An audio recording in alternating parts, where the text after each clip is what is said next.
नमस्कार, मैं हूं शम्स ताहिर खान और आप देख रहे हैं वारदात। 26 दिन की कैद के बाद आखिरकार आर्यन की रिहाई का परवाना आ ही गया। निचली अदालत के फैसले को पलटते हुए बॉम्बे हाईकोर्ट ने आर्यन को जमानत दे दी। हालांकि आर्यन को जमानत मिल चुकी है, लेकिन फिर भी गुरुवार की रात उन्हें आर्थर रोड जेल में ही काटनी पड़ेगी, क्योंकि अदालत के फैसले की कॉपी जेल तक कल दोपहर बाद ही पहुंच पाएगी। आइए आज आपको बताता हूं कि आर्यन की जमानत के लिए आर्यन के वकील ने अदालत में क्या क्या दलीलें पेश की।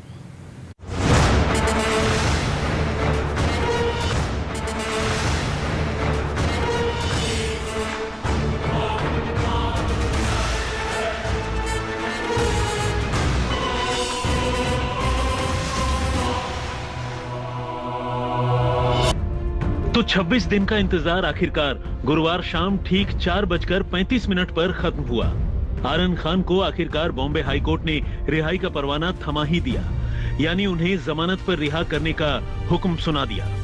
पर इस फैसले के बाद भी आर्यन को गुरुवार की रात आर्थर रोड जेल में ही काटनी पड़ेगी, क्योंकि अदालत ने जमानत तो दे दी, मगर जमानत देने के फैसले की कॉपी नहीं दी।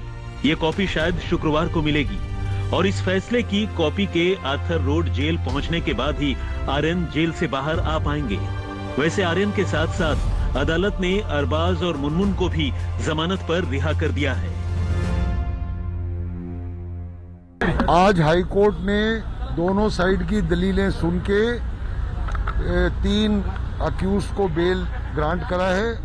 Aryan Khan number 1, Arbaaz Merchant number 2 and एक लड़की है, उसका नाम है मुनमुन धमेचा। उन तीनों को आज हाईकोर्ट ने बेल दिया है। पक्का डिटेल्ड ऑर्डर कल मिलेगा और मुझे उम्मीद है कि ये तीनों अक्यूज जो हैं ये कल या शनिचर तक बाहर आ जाए। आज कोर्ट ने तीनों का सुनवाई करके 3 दिन के लिए तीनों को बेल दी है। आर्यन खान, अरबाज और मुनमुन। बाकी लोगों को जो भी अप्लाई करेंगे उनका डिसाइड बाद में हो जाएगा, लेकिन ये तीनों ने कोर्ट के सामने अर्ज की थी, तीनों छूट गए हैं। एनसीबी की ओर से assistant solicitor general Anil Singh ने आर्यन की जमानत के विरोध में पूरा जोर लगा दिया था। उन्होंने अपनी तरफ से आर्यन को ड्रग लेने वाले से लेकर ड्रग एक्टिविटी और साजिश में शामिल होने के हक में कई तर्क दिए, मगर करीब 1.5 घंटे से ज्यादा अनिल सिंह को सुनने के बाद जब कोर्ट ने आर्यन के वकील मुकुल रोहतगी से उनका पक्ष पूछा, तो रोहतगी ने कहा कि वो अब इस मामले में सिर्फ अपने बुलेट पॉइंट्स पेश करना चाहेंगे। रोहतगी ने कहा, आर्यन के पास से कोई ड्रग्स नहीं मिला। आर्यन अरबाज के साथ थे, लेकिन नहीं पता था उनके पास क्या है। क्या एक ही समय में कमर्शियल क्वांटिटी में डील करना और साजिश में शामिल होने को सही ठहरा सकते हैं? बाकी 5 लोगों के पास से क्या बरामद हुआ, वो इल्जाम आप आर्यन पर नहीं लगा सकते। बाकी सारे ड्रग्स मिलाने की बात कैसे सही है? क्रूज पर तो 1300 लोग सवार थे। ऐसा कोई सबूत नहीं है जिससे पता चले कि आर्यन अरबाज और अचित के सिवाय किसी और को जानते थे। अचित को डीलर बताया गया है, मगर उसके पास से 2.5 ग्राम ड्रग बरामद हुआ। डीलर के पास से कम 200 ग्राम बरामदगी होती। अगर ये इत्तेफाक नहीं है तो साजिश है, लेकिन कैसी साजिश जिसमें कोई कॉल नहीं, कोई ट्रेल नहीं, कोई सबूत नहीं, जबकि साजिश के लिए माइंड मैच होना जरूरी होता है। इससे पहले जमानत की अर्जी दाखिल करते हुए मुकुल रोहतगी ने पूरी ताकत लगा दी। लगातार 2 दिनों तक रोहतगी ने आर्यन की जमानत की मांग करते हुए हाईकोर्ट में एक से बढ़कर एक दलीलें दी। आर्यन के हक में दलील नंबर 1, आर्यन के खिलाफ कोई केस ही नहीं बनता। मुकुल रोहतगी ने जमानत की अर्जी दाखिल करने के साथ साथ ये कहकर एनसीबी के पूरे केस की ही हवा निकालने की कोशिश की कि उनके मुवक्किल आर्यन खान के खिलाफ इस मामले में कोई केस ही नहीं बनता है। रोहतगी ने कहा, न तो आर्यन के पास से कोई ड्रग्स बरामद हुई और न ही वो इस कथित ड्रग्स पार्टी के होस्ट थे, बल्कि उन्हें तो प्रतीक गाबा ने क्रूज में एक गेस्ट के तौर पर बुलाया था। ऐसे में उनके खिलाफ आखिर केस बन ही कैसे सकता है? और एक ऐसा केस जिसका वजूद ही गलत है, उस मामले में एनसीबी ने आर्यन को जेल भिजवाया है। लिहाजा आर्यन को फौरन ही जमानत दी जानी चाहिए। आर्यन के हक में दलील नंबर 2, आर्यन ने कोई ड्रग्स नहीं ली। रोहतगी ने कहा कि आर्यन को इस मामले में बेवजह फंसा दिया गया। आर्यन क्रूज में गया जरूर था, लेकिन इसका यह मतलब नहीं कि वो किसी ड्रग एक्टिविटी में शामिल है। उसने न तो ड्रग्स ली और न ही उसका ऐसा कोई इरादा था। और तो और एनसीबी ने आर्यन को गिरफ्तार करने के बाद उसका कोई मेडिकल टेस्ट तक नहीं करवाया। ऐसे में एनसीबी कैसे कह सकती है कि आर्यन ड्रग एक्टिविटी में शामिल है? आर्यन के हक में दलील नंबर 3, अरबाज के ड्रग से आर्यन का क्या लेना देना? मुकुल रोहतगी ने कहा कि एनसीबी ने यह खुद माना है कि आर्यन के पास से उन्हें कोई ड्रग्स नहीं मिली।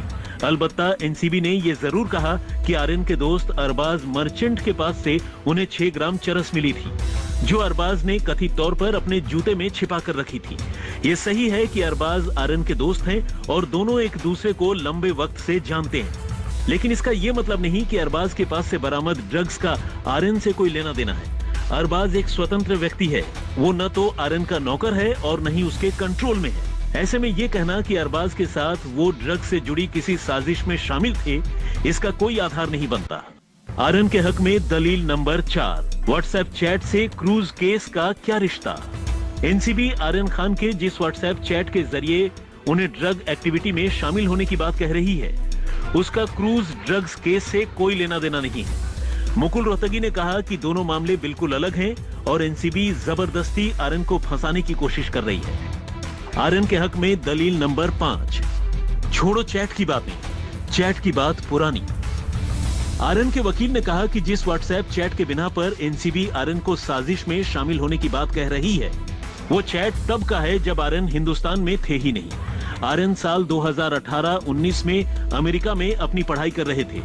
इस दौरान उनकी किससे कब क्या बात हुई, इस आधार पर उन्हें कसूरवार नहीं ठहराया जा सकता। ऊपर से एनसीबी जिस चैट का हवाला दे रही है, चूंकि वो चैट ही अमेरिका में रहते हुई है, तो उस पर हमारे देश का कानून लागू भी नहीं होता। ऐसी कई चीजें जो हमारे यहाँ गैर कानूनी हैं, वो अमेरिका में कानूनी है। आर्यन के हक में दलील नंबर 6, ड्रग के लिए आर्यन ने एक भी पैसा खर्च नहीं किया। इस मामले में आर्यन के खिलाफ एनडीपीएस एक्ट की धारा 27A के तहत भी मामला नहीं बनता, क्योंकि आर्यन ने न तो ड्रग्स खरीदने के लिए किसी को पैसे दिए और न ही किसी से पैसे लिए। चलिए अगर 1 मिनट के लिए ये मान भी लिया जाए कि आर्यन ने ड्रग्स ली थी, तो भी इस मामले में उनके साथ पीड़ितों जैसा व्यवहार होना चाहिए और उन्हें जेल की जगह सुधार गृह भेजा जाना चाहिए, क्योंकि न्यूनतम ड्रग्स की बरामदगी पर अधिकतम सजा सिर्फ 1 साल की है और पीड़ित के सुधार की बात तो सरकार भी कहती है। आर्यन के हक में दलील नंबर 7, अचित कुमार के साथ पोकर खेलता था आर्यन। मुकुल रोहतगी ने कहा कि जिस अचित कुमार को एनडीपीएस ड्रग पेडलर बता रही है और जिसे आर्यन की निशानदेही पर गिरफ्तार किए जाने की बात कह रही है, असल में वो एक कॉलेज स्टूडेंट है। ये सही है कि वो आर्यन का दोस्त है, लेकिन सच्चाई यही है कि वो आर्यन के साथ ऑनलाइन पोकर खेल रहा था और इसी को लेकर दोनों के बीच कम्युनिकेशन भी हुई। इसमें ड्रग्स की खरीद फरोख्त जैसी कोई बात नहीं है। उधर एनसीबी की ओर से assistant solicitor general Anil Singh ने भी आर्यन के खिलाफ कई अहम बातें रखी। आर्यन के खिलाफ दलील नंबर 1, आर्यन सालों से ले रहा है ड्रग्स। आर्यन की जमानत अर्जी का विरोध करते हुए assistant solicitor general Anil Singh ने कहा कि आर्यन और अरबाज दोनों दोस्त हैं और पिछले कई सालों से ड्रग्स लेते रहे हैं। ये कहा जा रहा है कि आर्यन ने क्रूज में जाने के दौरान ड्रग्स नहीं ली, लेकिन ये मामला गिरफ्तारी के वक्त ड्रग्स लेने का नहीं है, बल्कि अपनी जानकारी में ड्रग्स रखने का है। अरबाज के पास से ड्रग्स मिली थी और आर्यन ये जानता था। आर्यन के खिलाफ दलील नंबर 2, आर्यन की निशानदेही पर पकड़ा गया ड्रग पेडलर। अनिल सिंह ने कहा कि आर्यन कमर्शियल क्वांटिटी में ड्रग खरीद रहे थे, इसके सबूत मिले हैं। उसके पास से ड्रग पेडलर्स के नंबर मिले हैं जिनकी उससे बात होती थी। उसी की निशानदेही पर पेडलर अचित कुमार को पकड़ा गया है और ध्यान देने वाली बात यह है कि अचित कुमार को क्रूज से नहीं पकड़ा गया। आर्यन के खिलाफ दलील नंबर 3, ड्रग बरामद न होना बेगुनाही का सबूत नहीं। एसजी अनिल सिंह ने एनडीपीएस एक्ट की धारा 28, 29 और 8C का हवाला देते हुए ये कहा कि महज ये कह देना कि मेरे पास से ड्रग्स बरामद नहीं हुआ किसी की बेगुनाही का सबूत नहीं हो सकता। अपराध करने की तैयारी और साजिश में शामिल होना तो एनडीपीएस एक्ट में गुनाह के दायरे में आता है। अगर 2 लोग साथ में ट्रेवल कर रहे हैं, एक दूसरे को जानते हैं और एक ड्रग लेकर आता है और दोनों उसका सेवन करने की तैयारी कर रहे होते हैं, तो ये अपनी जानकारी में ड्रग्स रखने का मामला बनता है। एनसीबी ने अपनी तरफ से भरपूर कोशिश की कि आर्यन को जमानत न मिले। इसके लिए एनसीबी के वकील ने करीब 1.25 घंटे तक अदालत में बहस की।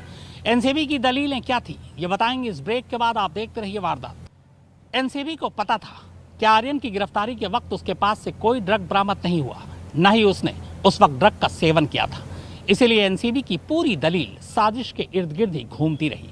एनसीबी के वकील ने अदालत में यह दलील दी कि आर्यन का रिश्ता ड्रग सिंडिकेट के साथ हो सकता है, जिसकी जांच होनी अभी बाकी है, और इसीलिए जब तक जांच न हो जाए आर्यन को जमानत नहीं दी जानी चाहिए। लेकिन अदालत ने साजिश की बात मानने से इनकार कर दिया। आर्यन के खिलाफ दलील नंबर 4। आर्यन ने कमर्शियल क्वांटिटी में डील करने की कोशिश की। एएसजी अनिल सिंह ने कहा कि आर्यन के व्हाट्सएप चैट से साबित होता है कि वो कमर्शियल क्वांटिटी में डील करने की कोशिश कर रहे थे। ये चैट एनसीबी के पास है, जो जरूरत के मुताबिक पेश किए जा सकते हैं। वैसे भी आर्यन के साथ पहले दिन क्रूज से 8 लोगों को पकड़ा गया था, जो ड्रग्स पार्टी के लिए जा रहे थे, जिनके पास से तरह तरह के ड्रग्स मिले, और ये सब महज इत्तेफाक नहीं हो सकता। आर्यन के खिलाफ दलील नंबर 5। चैट, पंचनामा और सीक्रेट नोट हैं सबूत। आर्यन की जमानत का विरोध करते हुए सॉलिसिटर जनरल का कहना था कि ऐसा नहीं है कि आर्यन के पास से ड्रग्स नहीं मिला, तो ये मामला हल्का है। आर्यन की ड्रग चैट, पंचनामा, उसके वहां होने, उसके साथी के पास से ड्रग्स बरामद होने, अपने दोस्तों के साथ सीक्रेट नोट के जरिए कम्युनिकेट करने जैसे कई सबूत उसके खिलाफ मौजूद हैं। आर्यन के खिलाफ दलील नंबर 6। गांधी जयंती पर ऐसी रंगीन पार्टी। एएसजी ने कहा कि 2 अक्टूबर को गांधी जयंती थी, जबकि इस रोज क्रूज में रंगीन ड्रग्स पार्टी रखी गई थी। कम से कम इस दिन का तो लिहाज कर लेते। पंचनामा के मुताबिक आर्यन और अरबाज की जो बातचीत हुई है, उसमें वो कह रहे हैं कि वो ब्लास्ट करने वाले हैं, यानी धमाकेदार पार्टी। आर्यन के खिलाफ दलील नंबर 7। एनडीपीएस में जेल ही रूल, जमानत है अपवाद। एनसीबी के वकील का कहना था कि चूंकि एनडीपीएस के अपराध बेहद संगीन होते हैं, इसलिए इसमें जमानत ही अपवाद वाले मामलों में दी जाती है। मुलजिमों को जेल भेजा जाना ही स्वाभाविक है। हालांकि दोनों पक्षों को सुनने के बाद आखिरकार अदालत ने आर्यन के साथ साथ अरबाज और मुनमुन को भी जमानत पर रिहा कर दिया। अदालत में आज जब आर्ग्यूमेंट चल रहे थे, additional solicitor general Anil Singh ने तकरीबन 1 घंटे का आर्ग्यूमेंट किया। अदालत ने उनसे कई सारे अलग अलग सवाल पूछे, लेकिन उस पूरे सवाल जवाब के दौरान अचानक जब मुकुल रोहतगी जब उठे अपना काउंटर रिजॉइंडर देने के लिए, अचानक अदालत ने बस कह दिया ऑल 3 एप्लीकेशंस अलाउड। यानी कि अदालत ने जब सिंह साहब का पूरा आर्ग्यूमेंट सुना, तभी वो कन्विंस हो चुके थे कि इनके पास कोई बहुत स्ट्रॉन्ग केस नहीं है। विद्या, मुस्तफा शेख, सौरभ वक्तानिया और दिव्येश सिंह के साथ अरविंद ओझा, मुंबई, आज तक। तो वारदात में फिलहाल इतना ही, मगर आज तक पर खबरों का सिलसिला लगातार जारी है।